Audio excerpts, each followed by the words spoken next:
Hello, everyone. My name is Abigail, and I'm excited to share a story with you that's both intriguing and a bit heartbreaking. Before we dive in, let me set the stage by saying that this tale does have its darker moments, but rest assured, there's a sense of justice in the end, as my not-so-kind mother-in-law, Lori, eventually faces the consequences of her actions. My journey began when I met my husband, David, during our college years. We were both studying in a foreign country, which was thrilling in itself. From David's descriptions, his mother, Lori, sounded like an incredible woman. Having raised David on her own after the tragic loss of his dad in a car accident when David was just a teen, I couldn't help but admire her strength and resilience. This accident wasn't just any incident. It was a profound tragedy that marked David deeply, both physically and emotionally. Despite the physical injuries healing, the psychological scars remained, and David would often express his gratitude for his mother's unwavering support through his recovery. In David's stories, Lori was portrayed as a warrior, a single mother who overcame adversity to raise a remarkable young man. So, naturally, I was filled with respect and admiration for her before we even met. However, the reality of Lori didn't quite match the picture David had painted. Our first meeting with Lori was something I had eagerly anticipated, given everything David had told me. I greeted her with warmth, expressing my admiration for her resilience and strength. Lori's response was confident and somewhat intimidating, warning me of her formidable nature and her struggles in raising David single-handedly. As the conversation unfolded, I praised David, mentioning his successful career and his caring nature, both of which I believed reflected well on Lori's upbringing. But her response left me stunned. Lori dismissed David's accomplishments as mere obligations and blamed him for his father's death, suggesting that if David hadn't insisted on the trip with his dad, her husband would still be alive. This accusation was both shocking and deeply unfair, casting a shadow over what I had imagined our relationship would be like. Lori's harsh words about David, implying that he was somehow responsible for his father's tragic accident, were incredibly hurtful and unjust. I was at a loss for how to respond to such cruel and baseless blame placed on David. It was clear from that moment that my initial admiration for Lori was misplaced, and the complexity of our future interactions had just begun to unfold. In simpler terms, I entered this family story expecting to meet a hero, but was met with a narrative filled with pain, misunderstanding, and the harsh reality that sometimes those we look up to can carry the most unexpected shadows. During a particularly revealing dinner, I experienced a moment that opened my eyes to the complexities of my new family dynamics.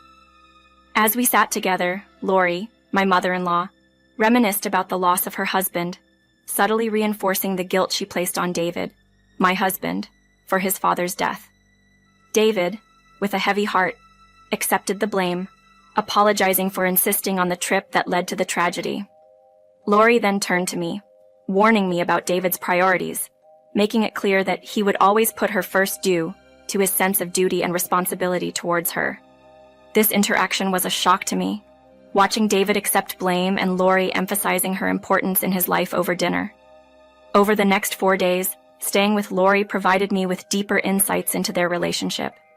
Lori's relentless blaming of David for past events and her manipulation to keep him under her influence became painfully apparent.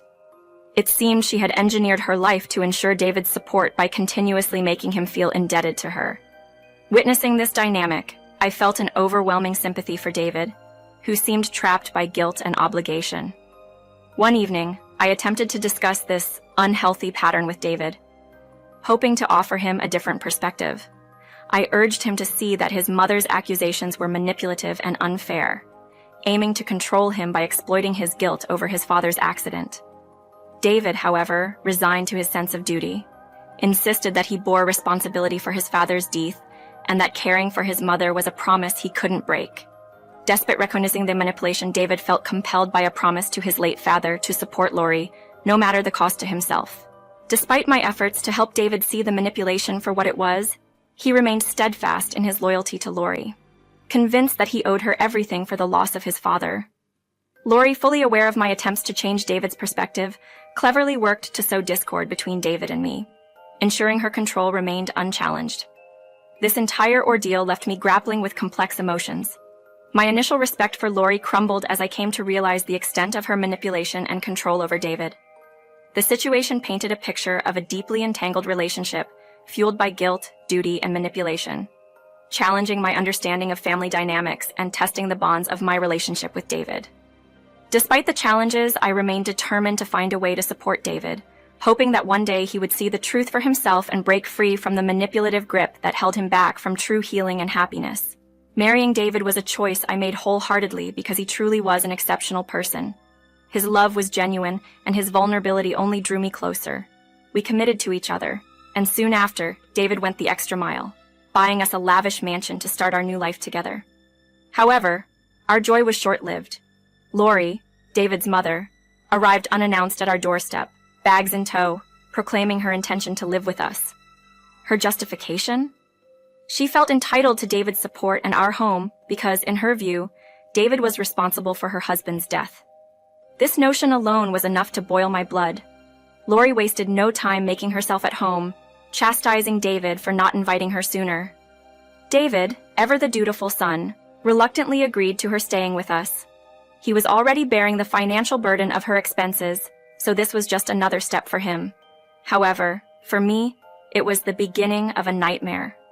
Lori's presence became toxic as she started to poison David's mind against me, falsely accusing me of being a gold digger, even though I contributed to our household and maintained my job. After a year filled with arguments and unbearable tension, I reached my breaking point and left.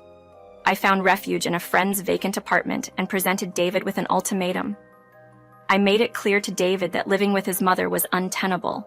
Her behavior was not just overbearing but abusive, and she was actively trying to drive a wedge between us. I couldn't stand another moment in that toxic environment, especially when David seemed unable to confront his mother or protect our relationship from her manipulations. David's response was one of helplessness. He felt trapped by a sense of obligation towards his mother, blaming himself for her loneliness. Despite his desire to support me, he was at a loss on how to challenge his mother's behavior. It was at this moment of desperation that I suggested a divorce might be our only solution.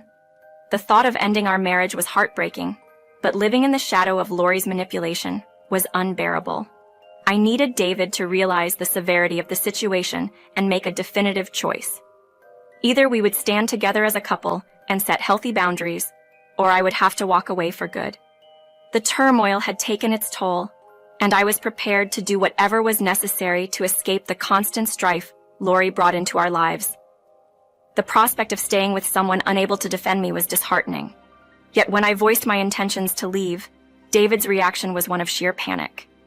He pleaded with me, explaining that he couldn't bear to evict his mother due to a promise made to his late father. Despite his constraints, David proposed an alternative. He would secure a new home for us, even if it meant selling his possessions. I was skeptical. As much as I desired to escape his mother's influence, I couldn't justify putting us in a precarious financial situation. David, determined, offered a compromise. He would cover the down payment on a new home and manage the mortgage, ensuring I wouldn't have to suffer his mother's toxicity. He assured me that this would minimize the drama and promised a gradual distancing from his mother. His earnest plea and the promise of a peaceful life swayed me, and I decided to take a leap of faith, albeit with reservations about Lori's interference. Starting anew wasn't easy. Lori reacted dramatically to David's decision to move, but he managed to calm her by ensuring she could stay in her beloved home and by promising a monthly allowance. Meanwhile, I stayed apart, watching David's efforts to fulfill his promise. Only when he had secured our new home and began mortgage payments did I believe in his commitment. However, the peace was short-lived. Lori, unable to let go, confronted us at our new home, accusing me of returning to David's life only to further my interests and labeling me a gold digger. Her accusations were harsh and unwarranted. This time, David stood firm, defending our marriage and asserting that the decision to buy a new home was his alone. For the first time, he confronted his mother, warning her not to jeopardize his support with her unfounded accusations and manipulative behavior. Lori's face went pale as David asserted his stance, marking a turning point in our relationship and setting the foundation for a new chapter, one where David and I hoped to build a life together, free from undue influence and manipulation. When David confronted his mother, it was a moment I never anticipated.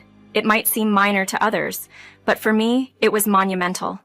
I understood the immense courage it took for him to stand up to Lori. Predictably, Lori's reaction was to play the victim, sobbing and claiming David's defiance was cruel. Amidst her theatrics, I chose to remain silent, not wanting to provide her any ammunition to portray me as the antagonist once more. David, undeterred, subtly warned her about the potential loss of her monthly allowance if she persisted in her disruptive behavior. This tactic seemed to work, quieting Lori for the time being. Lori's departure left David apologizing profusely for the upheaval caused by her words. He expressed concern over the possibility of me leaving him after such turmoil. Witnessing his distress saddened me deeply, reinforcing my resolve that changes were necessary for our relationship to move forward. Acknowledging David's stand, I expressed my gratitude, emphasizing the need for further adjustments to ensure the stability of our relationship. David, eager to hear my thoughts, assured me of his willingness to do whatever was necessary to ensure our happiness. This gave me the confidence to voice my suggestions. I proposed that we seek therapy, both individually and as a couple. This would not only aid in mending our relationship, but also assist David in unlearning the guilt and manipulative tactics instilled by Lori from a young age. David agreed, recognizing that his difficulty in confronting his mother stemmed from deep-seated issues that only professional help could address. Next, I addressed the financial strain of our current living situation, suggesting a pause on the mortgage payments for our new house. David, initially shocked, insisted on continuing the payments as a gesture of his commitment to our marriage. I reassured him that his actions already demonstrated his dedication, but I wanted us to make a statement to the world about our unity and strength as a couple. This conversation marked a turning point for us, laying the groundwork for healing and growth. David's readiness to seek therapy and consider my suggestions showed his commitment to our relationship and to breaking free from the unhealthy patterns of his past. Together, we embarked on a path of recovery, determined to build a future based on mutual respect, understanding, and love, away from the shadows of manipulation and guilt. Defying the stereotype of a gold digger, I was determined to contribute equally to our shared home. David had already made the down payment, and I decided to take responsibility for the mortgage payments. Despite David's protests and his generous offer to put my name on the deed without any financial contribution from my side, I refused. I was well aware of the narrative it would feed Lori and others who might doubt my intentions. My goal was clear: to pay the mortgage and, in due time, officially co-own the house with David. After much discussion, David reluctantly agreed to my plan. From the following month, I began handling the mortgage payments. Fast forward 3 years. Life in our new home was blissful. David and I flourished in our marriage, largely unbothered by Lori's attempts to disrupt our peace. Thanks to therapy, David overcame the guilt his mother had burdened him with, and we enjoyed our lives together, with Lori becoming nothing more than a distant nuisance.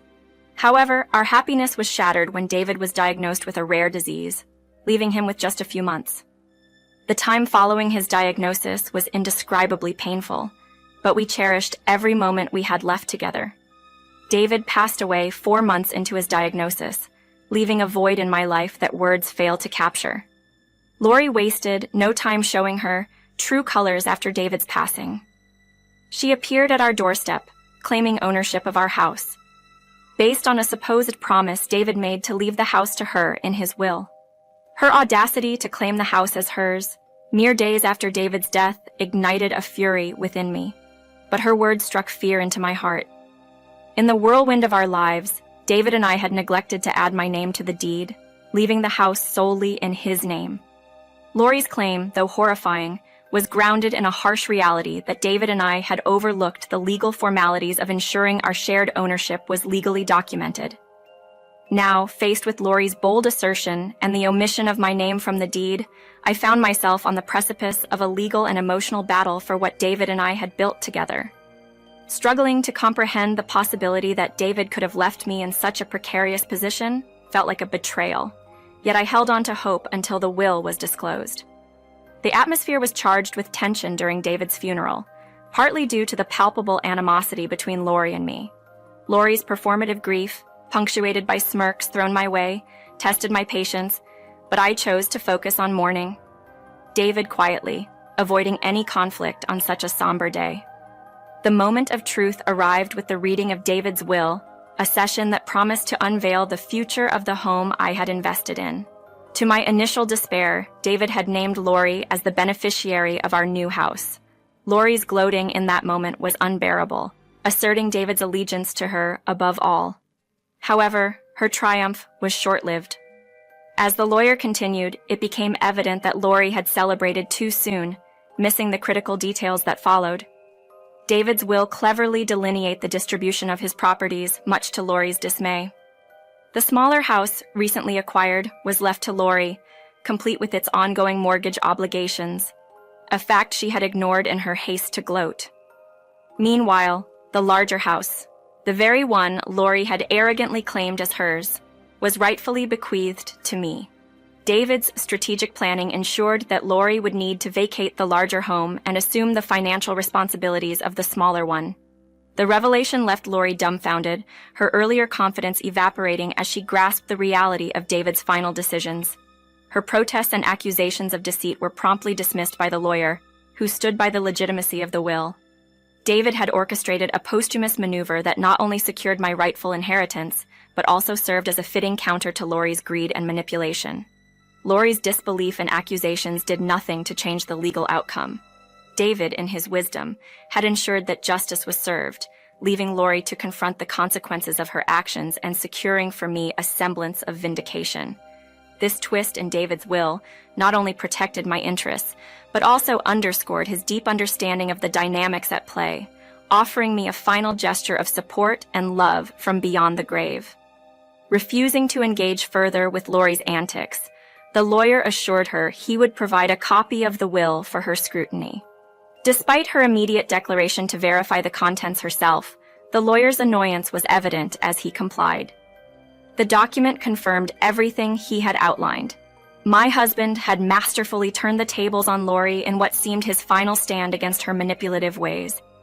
This act wasn't just a mere twist of fate, it was a deliberate move by David to assert justice from beyond, a move that vindicated both his and my positions.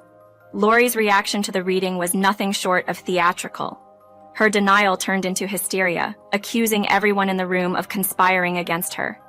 The lawyer maintained his composure, reaffirming the legitimacy and solidity of the will, meticulously crafted by David a month before his passing.